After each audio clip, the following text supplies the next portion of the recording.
Welcome back friends. तो आज हम लोग लेकर आए हैं जैसा कि आप देख सकते हैं यूनिट 11 है ना। और ये है यूनिट 11 किसका, गुलमोहर पार्ट 7 का, जिसे Orient black swan publication publish करती है। और उसका ये चैप्टर है द लिटिल मैकेनिक, और जिसके की ऑथर है नथानियल हॉथॉर्न, और ये उसका आंसर की है। फ्रेंड्स, मैंने इससे पहले इसके line by line Hindi explanation के वीडियोस ऑलरेडी बना दिए हैं। उसे यदि आपने नहीं देखा है तो उसका लिंक ऊपर आई बटन में है और नीचे डिस्क्रिप्शन में भी आपको मिल जाएगा, तो वो ज़रूर देख लें, फिर आपको समझ में आएगा। वैसे इस वीडियो में मैं आंसर की को एक्सप्लेन करूँगा हिंदी में।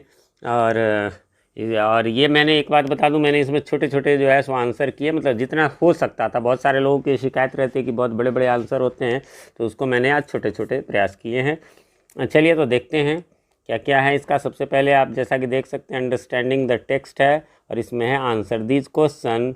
और उसमें ये क्वेश्चन है आपका क्या, what hopes did Isaac's mother have for grandmother have for her grandson's future, what hopes did the neighbours. और यानी कि जो है वो आइजैक के दादी माँ को उससे क्या होप थी अपने पोते से, और साथ में उनके पड़ोसियों को भी आइजैक से यानी कि न्यूटन से क्या क्या उम्मीदें थे, क्या एक्सपेक्टेशन थे। तो आंसर में है कि Isaac's mother grand mother thought that Isaac would be an excellent workman, कि एक अच्छा कारीगर बनेगा व्हेन ही ग्रीव अप, जब वो बढ़ेगा। She was sure that he would do well in the world, कि हाँ जो भी करेगा वर्ल्ड में बढ़िया करेगा। Some of her neighbours may have thought that Isaac would make a beautiful furniture, कुछ पड़ोसी लोग सोचते थे कि वो अच्छा फर्नीचर बनाएगा। कुछ सोच रहा था कि बिकम एन आर्किटेक्ट, वो आर्किटेक्ट बनाएगा, और टॉल जो है डोम्स वाले जो है वो चर्चेज एंड ये सब बनाएगा। या कुछ लोगों का कहना था वो क्लॉक मेकर बनेगा व्हेन ही ग्रीव अप। ठीक है, फिर बढ़ेंगे आगे, और अगला क्वेश्चन इसी का 2 है कि हाउ कुड, है ना, Isaac's grandmother tell the time of day whether it was bright और क्लाउडी, कैसे वो कहती। तो Isaac had made a sundial, उसने एक सन डायल बनाया था which could tell the time when it was bright and sunny, जब धूप निकली हो तब तो उसे धूप के वो मतलब शैडो से बता देते थे। और दूसरा था he also had made a clock which was set to work by dropping of water, पानी के गिरने से, that tell the time when it was dark और क्लाउडी, जब अंधेरा हो जैसा हो या यानी रात हो या क्लाउडी हो तो उसी से पता चलता है। चलिए उसके बाद क्वेश्चन नंबर 3 है। इसमें पहले ये लाइन दे दिया है, that unseen inconstant and ungovernable wonder, para 8 से कहता है व्हाट इज द वंडर। तो the wind is the wonder refer to here, यहाँ पर विंड को वंडर कहा गया, अद्भुत। क्यों, वाई इज, तो यही अगला सवाल है भी, why is it called inconstant and ungovernable. इन तो कि मतलब ये इनकॉन्स्टेंट क्या हो, ये कॉन्स्टेंट मीन्स स्थिर, इनकॉन्स्टेंट है अनगवर्नेबल, जिस पर कि हम गवर्न नहीं कर सकते, शासन नहीं कर सकते, यानी वश में नहीं कर सकते। आंसर में है the wind has been called inconstant because the wind keeps changing, ये तो चेंज होता रहता है तो कंस्टेंट होगा नहीं। Both speed and direction, speed भी कभी कम ज़्यादा, डायरेक्शन भी। It can blow how ever like, हाँ, और ये कैसे बह सकता है, तो आप देख लीजिए, जेंटली एज ए ब्रीज, ये ब्रीज की तरह, यानी जो धीमी हवा को ब्रीज कहते हैं, या फिर स्ट्रांगली जिसको कि आंधी कहते हैं वैसी भी बह सकती है। इट इज़ अनगवर्नेबल, इस पर गवर्न नहीं किया जा सकता, because no one can control the wind, क्योंकि हवा को कोई कंट्रोल नहीं कर सकता। सी में है what did Isaac make it do, how, Isaac ने इसे कैसे किया, और मतलब क्या क्या किया इसको करने के लिए और कैसे किया। तो Isaac made the wind tell, मतलब यही हवा वाला, Isaac made the wind tell him the measure of its strength, he did the it, कि भाई वो नापता है इसका स्ट्रेंथ कैसे, तो he did this by jumping against the wind, जिधर की हवा बह रही हो, पूरब से हवा आ रही हो तो पूरब की तरफ जंप कर जाना। और बाय द लेंथ, कि मैं कितना जंप किया, और फिर jump he could calculate the force of the wind, और उसको कैलकुलेट करके फटाक से बता देता कितनी स्पीड में ये चल रहा था। चलिए आगे बढ़ते हैं। 4 number, what kind of a wind mill did Isaac build, कि आइजैक ने जो है किस प्रकार का विंडमिल बनाया था। डिड इट एक्चुअली वर्क, क्या ये काम करता था, और हाउ कैन यू टेल, आप कैसे कह सकते हो। तो Isaac built a small model of windmill, windmill का वो मॉडल था। It was complete in its parts and machinery, अपने पार्ट और मशीनरी में कंप्लीट था। वी नो दैट, अच्छा हम कैसे जानते हैं, तो we know that the model windmill really worked because if wheat is यानी कि वीट यानी गेहूँ जो है put into the little hopper, जब उसके लिटिल हॉपर बताया था जिसमें गेहूँ डालते उसको हॉपर बोलते, उसमें रखा जाए of the wind mill it would be converted into flower, तो ये आटे में बदल जाता है। एक बात मैं बता चुका हूँ, ये FLOUR को हम लोग पढ़ेंगे फ्लावर। आप कहेंगे तो वो फ्लावर का तो फूल होता है, तो ठीक है वो मैं झुकेगा नहीं साला में फ्लावर, तो वो फ्लावर फूल है ना, वो नहीं, उसका तो फ्लावर होगा, इसका भी फ्लावर मीन्स ही आटा होता है। ठीक है, तो मतलब वैसे तो उसमें डिटेल में कहानी में आपको याद होगा कि वो फूंक भी देता था मुंह से, तो उससे भी वो चल जाता था और एक मुट्ठी जो है सो गेहूँ जो है आटे में बदल जाता था। चलिए अब 5 में कहता है as a boy Isaac had discovered the mechanism of a windmill, जब वो लड़का था तो विंड मिल का मैकेनिज्म समझ गया। एज ए मैन, जब बड़ा हुआ explained his fellow human being, तो अपने साथी मनुष्यों को बतलाया the complex mechanism of the universe, पूरे यूनिवर्स का, तभी तो न्यूटन का लॉ वगैरह है। तो अब क्वेश्चन इस पर आता है कि how did Newton study the mechanism of the universe, कैसे पढ़ा, कैसे जाना, मतलब स्टडी किया, अध्ययन किया। तो पैरा 12 में तो Isaac Newton studied the mechanism of the universe by reading books on mathematics and natural philosophy, तो मैथमेटिक्स के बुक और नेचुरल फिलोसफी जिसको कि हम लोग साइंस कहते हैं, वो तो आपके बुक में भी दिया हुआ है।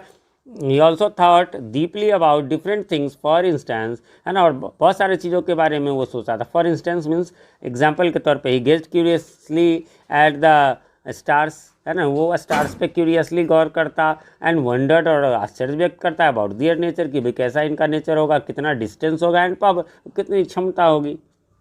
ठीक है, फिर है बी, और बी में कहता है which discovery is by Isaac does the text mention, कौन से डिस्कवरी की बात इस टेक्स्ट में है, तो the text mention the Isaac Newton was the first to find out the nature of light, nature of light वो पहला व्यक्ति थे जिन्होंने खोज किया। I discovered the force of gravitation, इसके अलावा गुरुत्वाकर्षण बल का खोज किया। And then figured out all the laws by which planets are guided through the sky, और जो उन्होंने वो सारे लॉ बताए है ना, न्यूटन का जो है ये लॉ आप जानते होंगे, तो कि वो किससे गाइडेड होता है, कैसे, मान लीजिए वो आखिर हमारे ऊपर सूरज है तो वो क्यों नहीं गिर जाता है, या हमारे चारों चंद्रमा चक्कर लगाता है वो क्यों नहीं गिर जाता, ये सब कौन से फोर्स से वो हैं, तो ये सब का भी उन्होंने बताया।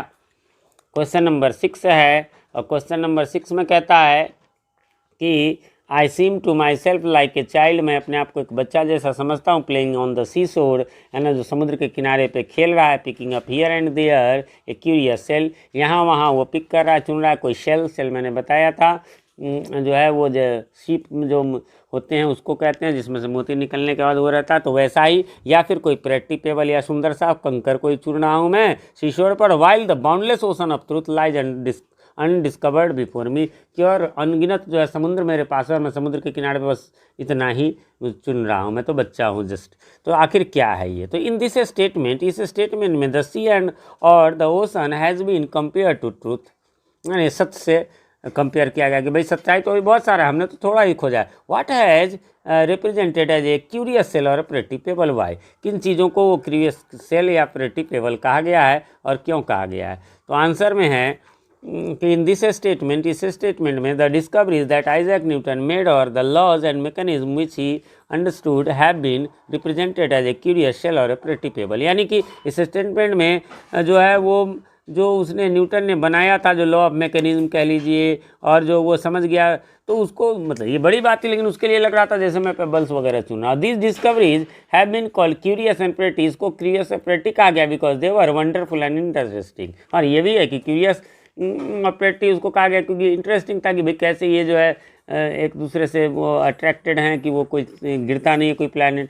दे have been compare to shells and pebbles, और उनको सेल और पेबल्स इसलिए कंपेयर किया गया है although they were very important in themselves, हालांकि सब अपने आप में बहुत इंपॉर्टेंट थे, they were small compare to the vast ocean of truth, कि सच्चाई को भी बहुत सारे मतलब डिस्कवर करने, तो उसके सामने कुछ भी नहीं है। The many things which Isaac Newton had not been able to understand, जो कि वो अभी तक नहीं समझ पाए थे, मतलब नहीं समझे, जब तक हम नहीं जानते। चाहे एक बात बताइए, आज मोबाइल है, आज से हमारे बचपन में कोई पूछता कोई मोबाइल चीज़ होता है, मोबाइल फ़ोन होता है, कोई बता ही नहीं सकता, तो किसी ने खोजा। अच्छा आज हम समझते हैं सब कुछ खोजा, अरे नहीं, बहुत सारी चीज़ें अभी ऐसी हैं जो अभी खोजी जा रही, खोजी जाएंगी, है ना, सिर्फ गैजेट्स की नहीं, रूल्स वगैरह की भी बातें होती हैं। चलिए इसका बी है, why do you think Isaac Newton saw himself as a child in this image, है ना, क्यों अपने आप को जो है वो चाइल्ड कहते हैं। तो Isaac Newton saw himself as a child in this image because he felt as small, है ना। तो उन्होंने ऐसा कहा, इसलिए कहा कि उनको लगा इतना small, curious, wondering and excited as inexperienced as a child compare to vast ocean truth that guides our universe. तो हमारे यूनिवर्स को गाइड करने के लिए हमने ये 2-4 रूल्स खुले, लेकिन पता नहीं अभी तो इतने सारे ये हैं, इतने सारे प्लैनेट्स और ये हैं, तो वो कितने और वास्ट होंगे, उनके और कितने भी सच्चाइयाँ होंगी जो मुझे नहीं पता है। अगला है सी, और सी में कहता है what feelings does this statement express. क्या फीलिंग्स बताता है ये statement? This statement expresses wonder at the workings of the world, है ना, दुनिया के वर्क करने के तरीके को, the many laws and truth that still lie undiscovered. बहुत सारे अभी भी होंगे जो अनडिस्कवर्ड है, और आज मैं जब बोल रहा हूँ तब भी ये अनडिस्कवर्ड होंगे। जब आप इस वीडियो को देख रहे हैं बहुत सारे लॉ भी और आएंगे, ऐसा नहीं गैजेट्स ही। It expresses curiosity to know this truths, है ना। ये जो है इससे पता चलता है कि नहीं, उनको जानने की, सच्चाई जानने की अभी भी क्यूरोसिटी है ना। इट ऑल्सो एक्सप्रेसेज हम्बलनेस, और हाँ इससे हम्बलनेस भी है, विनम्रता भी है। As it shows that Isaac Newton far from feeling proud of his achievements, है ना, यहाँ इज नहीं हिज अचीवमेंट्स हो जाएगा। तो कहने का मतलब है कि बहुत सारे ऐसे अचीवमेंट्स के का उनको प्राउड नहीं है, बल्कि was wise enough to realise that there are still many things to be understood, है ना, कि अभी बहुत सारे चीज़ें हैं अनडिस्कवर्ड, और ये करना है तो हम क्यों प्राउड करें। एंड दस felt humble and small instead of feeling grand and important. कि वो तो होता कि हमने ऐसा लॉ खोज दिया, लेकिन नहीं, उनको जरा भी अहंकार नहीं था। तो कुल मिलाकर के यहाँ पर एक्सप्लेनेशन वाले हैं। चलिए अब जो है वो सिर्फ आपको आंसर मिला ले, आपके लिए यूज़फुल होगा। तो जो बी का है वो 1 का डी में मैच होगा, 5 का बी में मैच द फॉलोइंग है, 2 का ए में, 4 का सी में, 3 का ई में होगा matching.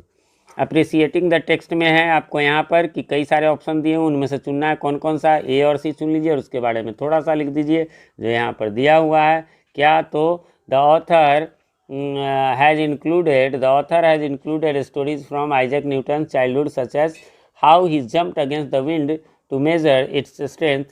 He has also included stories of his games and toys such as the model windmill he made.